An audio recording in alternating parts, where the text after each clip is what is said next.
रविवार की अगर प्रदोष पड़ जाए, कौन से दिन? रविवार की प्रदोष के दिन ये प्रयोग अवश्य कर देखिएगा। ज्यादा बार नहीं करना है, केवल एक ही बार करना, बाबा स्वयं कृपा करेगा।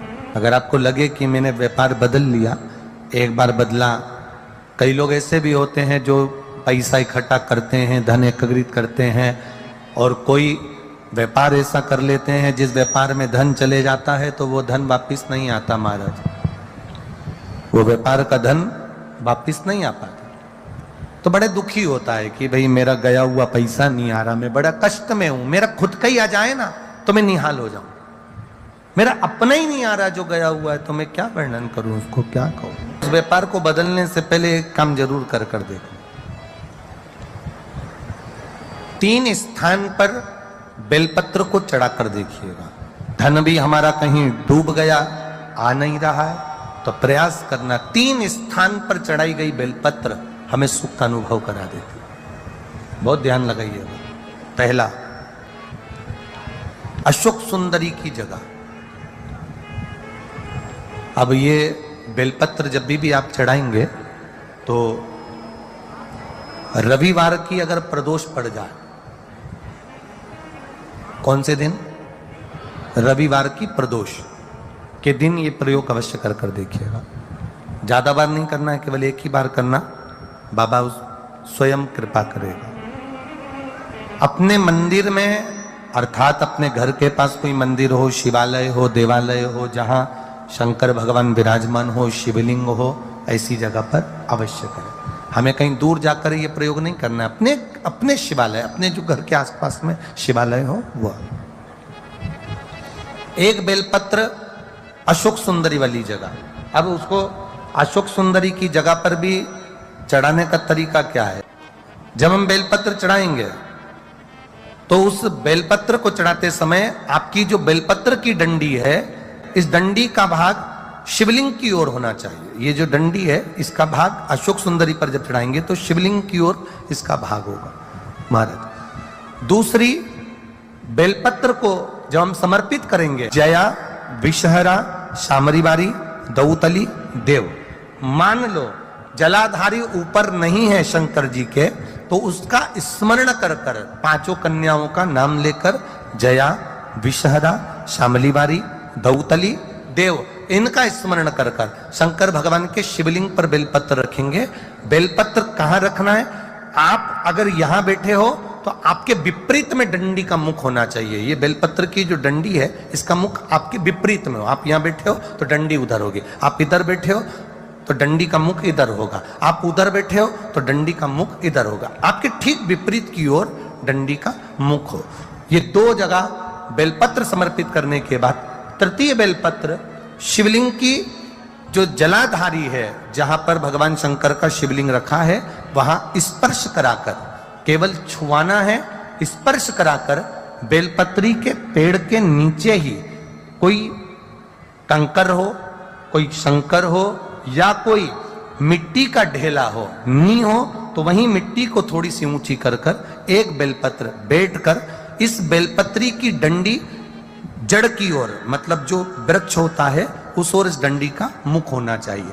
ये 3 रविवार के प्रदोष के दिन शंकर भगवान पर चढ़ाई गई बेलपत्र से हमारा गया हुआ धन भी पुनः आने का रहता है, और हमारा जो व्यापार बार बार बंद हो रहा है, शिव की कृपा से एक बार चालू तो चालू हो ही जाता है। प्रदोष का दिन, प्रदोष काल,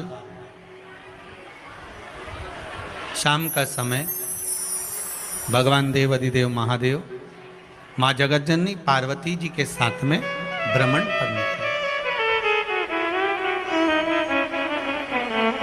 देखिए, अगर प्रदोष का व्रत नहीं कर सकते, प्रदोष के दिन आप व्रत नहीं कर सकते, मान लो आपसे भूखा नहीं रहा जाए, प्रदोष का व्रत नहीं कर सकते, प्रदोष के दिन आप भूखे नहीं रह सकते, मंदिर भी नहीं जा सकते, दिया भी नहीं लगा सकते, तो शिव महापुराण की कथा कहती है कि प्रदोष के दिन प्रदोष काल में अपने ही दरवाजे के पास में देवाधिदेव महादेव का स्मरण कर कर लक्ष्मी की वृद्धि के लिए, कार्य सिद्धि के लिए, संपदा को प्राप्त करने के लिए आप अपने ही दरवाजे के पास में एक दीप लगा सकते हो। कौन से दिन? प्रदोष के। एक बात और अच्छे से समझ लीजिए, जो बच्चे चिड़चिड़े होते हैं, चाहे घर में बेटे हों, बहुएं हों, सास हो, ससुर हो, परिवार में छोटे छोटे बच्चे हों, चिड़चिड़ प्रवृत्ति करते हों या चिड़चिड़ा स्वभाव हो, जरा जरा सी बात में क्रोध आ जाता हो, बोलने का भान नहीं रह पाता हो, शब्दों के बाण चलते हों, तो महाराज प्रदोष के दिन, प्रदोष काल में बेलपत्री के पेड़ के नीचे एक जो पत्ता आपके पास में हो, पान का मिल जाए तो पान का, पीपल का मिल जाए तो पीपल का, बेलपत्र का मिल जाए तो बेलपत्र का, उस पत्ते पर मात्र थोड़ा सा शहद और 7 दाने चावल के रखकर घी का दिया लगा दो महाराज, और थोड़ा सा जल हाथ की अंजलि में लेकर भगवान देवाधिदेव महादेव का स्मरण कर कर कि इस बेलपत्री के वृक्ष के नीचे माता लक्ष्मी, पार्वती, सरस्वती विराजमान है। इसी बेलपत्री के पेड़ के नीचे मेरे देवाधिदेव महादेव का 12 ज्योतिर्लिंग का स्वरूप प्रकट है।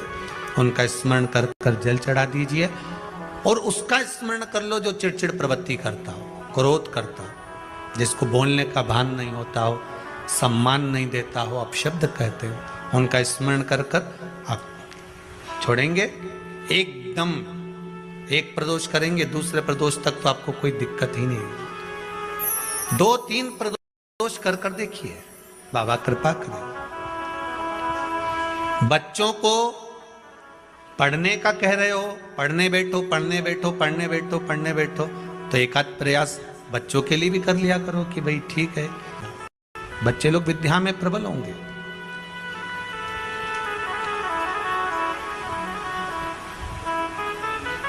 शिव उपासना का जो फल है वह 1000 गुना का लगे। कोई शंकर का विरल भक्त, शिव का उपासक, शंकर का गुणगान आनंदमय करने वाला। हम तो यहां तक मेरी जीजियों से कहेंगे, तुम्हारे घर के नजदीक में कोई शंकर का मंदिर होना, ओ मेरी बहनों, मेरी जीजियों, मेरे जीजाओं, मेरी बेटियों, बेटाओं, तुम्हारे नजदीक में अगर शंकर का मंदिर हो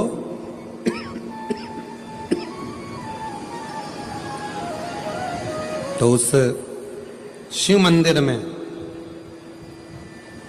सोमवार के दिन, प्रदोष के दिन यदि कुछ लोग एकत्रित होते हों, भजन करते हों, कीर्तन करते हों, कुछ नहीं तो अपने घर से एक बाल्टी में पानी भरकर उनको पिला कर आ जाया करो। पानी नहीं हो तो थोड़ी खड़ी शक्कर ले जाया करो, थोड़ा गुड़ ले गए, उनका मुख झूठा करा दिया करो। क्यों? क्योंकि शिव भक्त के शरीर की हड्डी का स्पर्श भी राक्षस को हो गया, वो तर गया। अगर कोई शंकर का भक्त है और उसका मुख हमने झूठा करा दिया तो हमारे घर के भंडारे कभी खाली नहीं होते, भरे भरे। करना क्या है? जब व्यक्ति को ऐसे गलत विचार आने लगे हैं पूजन के समय पर, अच्छी जगह पर, ये गलत गलत विचार, आप गलत कर नहीं रहे हो, आप मांसाहार नहीं कर रहे हो, आप किसी स्त्री को गलत नहीं देख रहे हो, आप किसी पुरुष को गलत नहीं देख रहे हो, आप किसी मदिरा की दुकान पर नहीं गए हो, पर आपकी विचार धारणा में अगर ये चीजें पूजन करते समय, भजन करते समय, अर्चना करते समय, मंदिर जाते समय, मंदिर में बैठते समय, मंदिर में उपास करते समय तुम्हारी बुद्धि में अगर ये चीजें आ रही हैं, मन में अगर ये चीजें पाठ करते करते भी अगर आ रही हैं, तो समझ लेना कि आपके ऊपर कहीं ना कहीं किसी ना किसी रूप में कोई अन्न किसी के घर का ऐसा खा लिया है जिसके कारण तुम्हारी बुद्धि थोड़ी सी भ्रष्ट हुई है। उसको सुधारें कैसे, उसको संवारें कैसे? अब किसी ने यही प्रसंग को सुनकर कहा, गुरुजी अगर किसी के घर का अन्न खाया है तो अन्न खाने के बाद तो वो पच गया, पचने के बाद वो गंदगी में निकल भी गया। अब तो वो विचार आना बंद हो जाना चाहिए। अब तो 1 साल हो गया, 2 साल हो गया, 1.5 साल हो गया, 6 महीना हो गया, तो भी वही विचार आ रहा है। तो हमारा निवेदन है, भोजन करने के बाद भोजन पच जाता है, भोजन करने के बाद भोजन समाप्त भी हो जाता है, पर उस भोजन से जो रक्त की 4 बूंदें बनती हैं वो इस शरीर में दिन रात तुम्हारे मरते दम तक दौड़ती रहती है। शरीर में वो रक्त की बूंद चलती रहती है। इसलिए विचार 1 साल, 2 साल, 4 साल, 6 साल, 15 साल ऐसे चलते रहते हैं। उस विचारों को, गलत सोच को, गलत विचारों को, गलत दृष्टि को समाप्त कैसे करें? मेरी जीजियों, मेरे जीजाओं, मेरी बेटियों, बेटाओं, मेरी माताओं, मेरे भाई, मेरे बांधव, अपने को भी अगर गलत विचार आते हो, पूजन के समय पर पाठ करते करते गलत जगह पर अपना मन जा रहा हो, तो 5 प्रदोष, एक कटोरी में 1 चम्मच घी, गाय का, देसी गाय का 1 चम्मच घी, 1 चम्मच भी ना हो तो आधी चम्मच घी, आधी चम्मच भी अगर घर में ना हो तो 2 बूंद घी, 2 बूंद भी ना हो तो देसी गाय का 1 बूंद घी अपनी हथेली में मध्य में लगाकर, जो शंकर भगवान का, भगवान शिव जी का जो शिवलिंग होता है, उस शिवलिंग के ऊपर के भाग पर अपनी हथेली को रखकर, और जो अशोक सुंदरी वाली जगह है उस जगह पर अपनी हथेली का घर्षण करना चाहिए। लगभग 5 प्रदोष अगर आपने कर लिया तो निश्चित है आपकी बुद्धि में कभी गलत विचार पूजन करते समय आएगा ही नहीं, और गलत दृष्टि की ओर जाओ।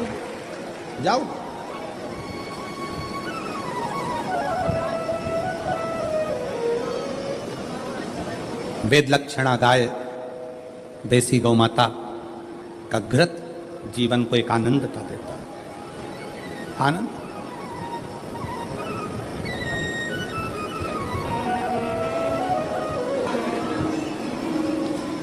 गौ माता का, देसी गाय का घृत, वेद लक्षणा गाय का 1 बूंद घृत हाथ की हथेली पर लगाकर शिवलिंग के ऊपर और अशोक सुंदरी की जगह पर घर्षण करने से जो गलत विचार, गलत सोच, गलत दृष्टि, गलत भाव, ये समाप्त हो जाता है। समाप्त हो।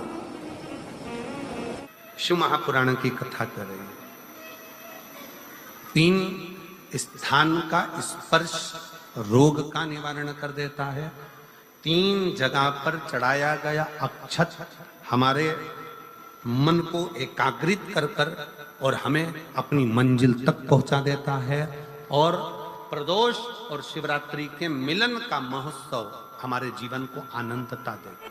प्रदोष का दिन, प्रदोष काल का समय, भगवान शंकर प्रदोष के दिन, प्रदोष काल में अपने भक्तों के घर पर नंदी के कान में जो बोल कर जाता है, शिवजी नंदी पर बैठकर उस भक्त के दरवाजे पर उसका कल्याण करने के लिए प्रदोष के दिन, प्रदोष काल में पहुंचते हैं।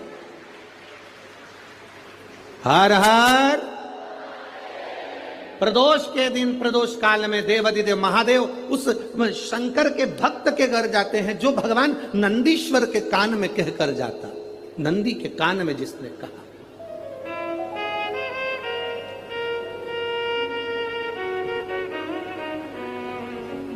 शंकर भगवान के इस शिवलिंग का स्मरण आप करेंगे। बीच में जो एक मोटी सी लाइन होती है, इसको अशोक सुंदरी कहते हैं। सब लोग दर्शन करें, जम के बोलो जरा, करें। अशोक सुंदरी की जगह जहां पूरी हो जाती है, उसके बीच में शिवलिंग और उसके बीच में थोड़ी सी जगह खाली आती है। करें दर्शन, समझना जरा बहुत अच्छे से। जैसे ये अशोक सुंदरी की जगह है, हम निवेदन करेंगे आस्था चैनल वालों से भी और एलईडी वाले भी, जिन जिनको एलईडी पर आप दर्शन करा रहे हैं वो पूरी तरह से कराएं। गणेश जी का स्थान, षडानंद कार्तिकेय का स्थान, अशोक सुंदरी का स्थान बीच में। अशोक सुंदरी का जो स्थान पूरा हो जाता है, वहां से लेकर शिवलिंग के बीच में खाली जगह आती है। करें दर्शन आप लोगों ने, खाली जगह आती है।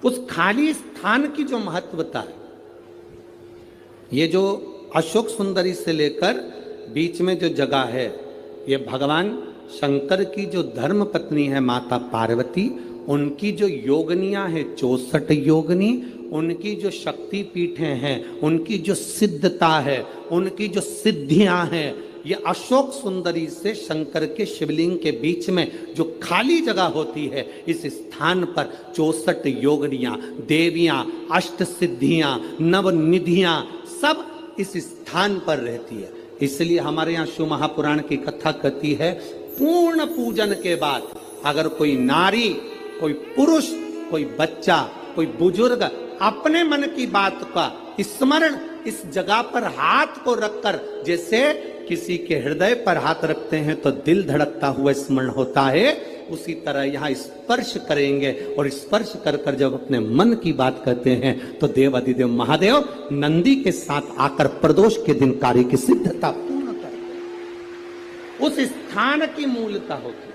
वो स्थान समझ में आएगी ना जगह? अरे बोलो तो जम के।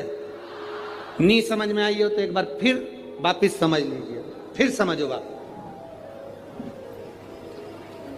स्थान देखिएगा, गणेश जी का स्थान, कार्तिकेय जी का स्थान, बीच में ये आ गई अशोक सुंदरी की मोटी सी लाइन। अशोक सुंदरी की लाइन जहां खत्म होती है, वहां से जो शिवलिंग रखा है, इसके बीच की जो जगह है, ये जो बीच में अशोक सुंदरी के स्थान से लेकर शिवलिंग के स्थान के बीच में जो खाली जगह है, ये 64 योगनियां, अष्ट सिद्धियां, नवनिधियां, सब कुछ मेरे देवाधिदेव महादेव ने माता पार्वती को अपने चित्तवृत्ति के साथ यहां अनुमति प्रदान कर रखी है। वहां का स्पर्श, वहां का मात्र स्पर्श और हमारे दिल की बात, शंभो शरणे पड़ी मांगू घड़ी रे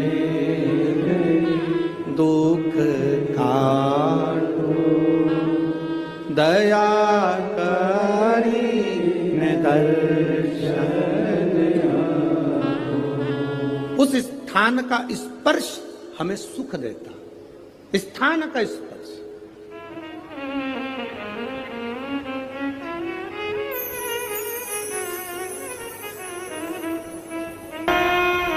और कितनी सुंदर बात नंदी ने कही है।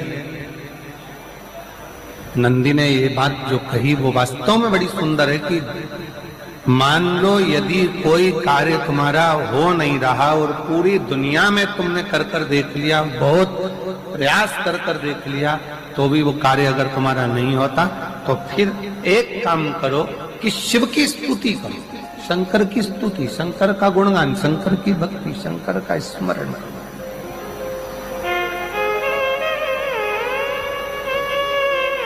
फिर शिव की स्तुति करिए, शंकर से विनय करिए, शंकर से निवेदन करिए, शंकर का गुणगान करिए।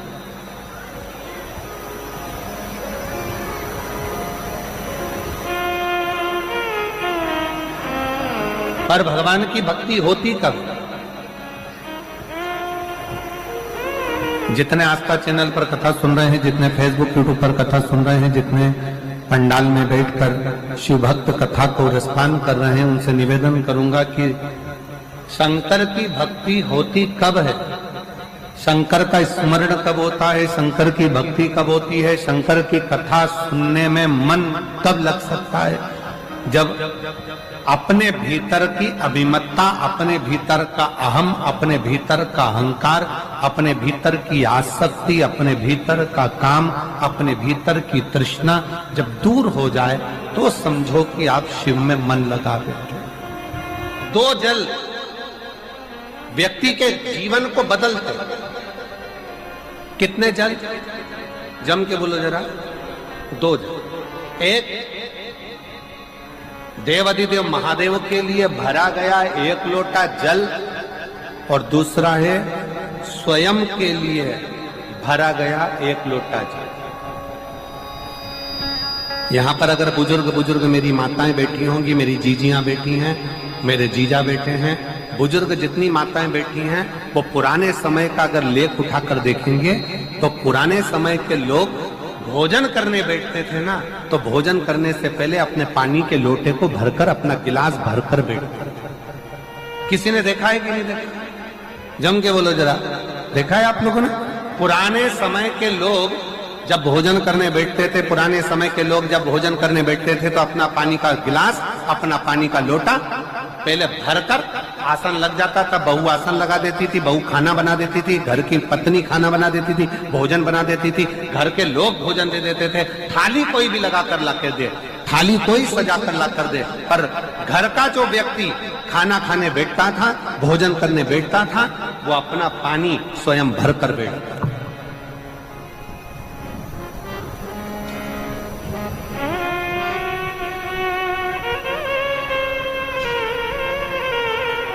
अब आज के जमाने में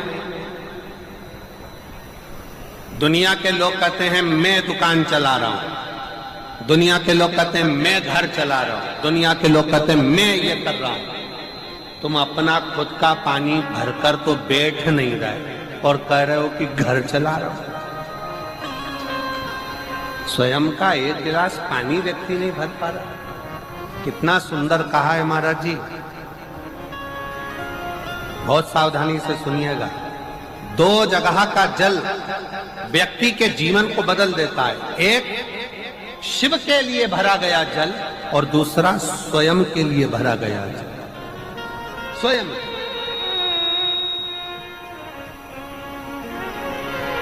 शंकर के मंदिर में जा रहे हो, एक लोटा जल अपने घर से भरकर लेकर चले जाओ और अपने घर में जब तुम भोजन करने बैठ रहे हो, जब तुम रोटी खाने बैठ रहे हो, भोजन करने बैठ रहे हो, भोजन ग्रहण करने बैठ रहे हो, जब तुम भोजन को ग्रहण करने के लिए बैठ रहे हो, तब अपने घर में जब तुम भोजन ग्रहण करने बैठ रहे हो तो एक लोटा जल या एक गिलास पानी भरकर बैठो।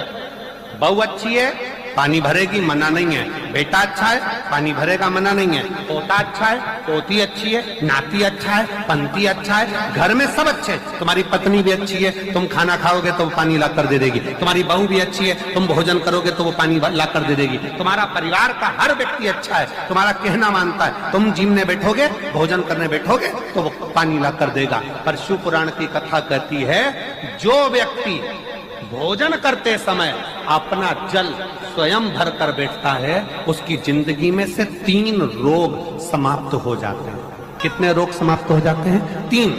पहला, अपना जल स्वयं भरकर बैठने वाले के घुटने का कभी भी डॉक्टर उसके घुटने बदलने का बोलेगा ही नहीं। घुटना बदल कर कंधे तक जिसकी हड्डी में दर्द होता हो, या जो सुबह सुबह सोकर उठता हो और उसके कंधे दुखते हो या पीठ दुखती हो, दूसरे नंबर का रीढ़ की हड्डी का दर्द, और तीसरे नंबर का डॉक्टर को दवाई खा खा कर परेशान हो गए, और आधा सिर का रोग, भुकुटी, ये भौएं दुखती हो, सिर दुखता हो, ये कान के पास का दर्द होता हो, तो अपना भोजन करते समय अपना पानी स्वयं भर कर बैठो। आपको ये 3 रोग से मुक्ति अपने आप मिलना प्रारंभ हो, अपने आप। अब किसी ने कहा, गुरुजी पत्नी पानी ला कर देती है, पति पानी ला कर देता है, बेटा पानी ला कर देता है, बहू पानी ला कर देती है, पोता पोती पानी ला कर देते हैं, नाती पंती पानी ला कर देते हैं, नौकर लगे घर में वो पानी ला कर देते हैं, सेवादार लगे घर में वो पानी ला कर देते हैं, तो हमको पानी लाना क्यों जरूरी है?